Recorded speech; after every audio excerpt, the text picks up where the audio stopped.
আমাদের এই ফ্ল্যাশের এই রাবার ফ্ল্যাপটা নষ্ট হয়ে গেছে, এটা ভেঙে গেছে।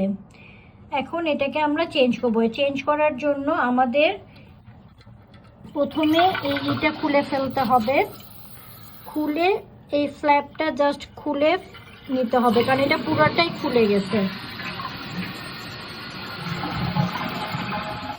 আমি এখন এই নতুন ফ্ল্যাপটা কিনেছি, এটা এখন রাবার ফ্ল্যাপটা লাগিয়ে দিব।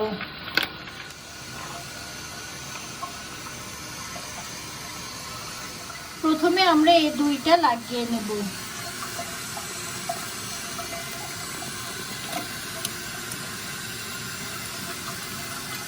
তারপরে এটাকে লাগিয়ে দেব।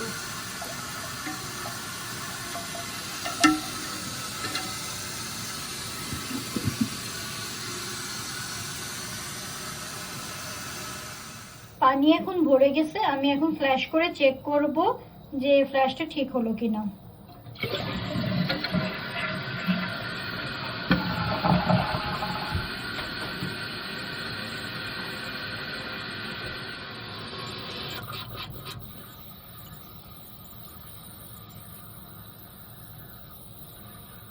আমাদের ফ্ল্যাশটা ঠিক হয়ে গেছে।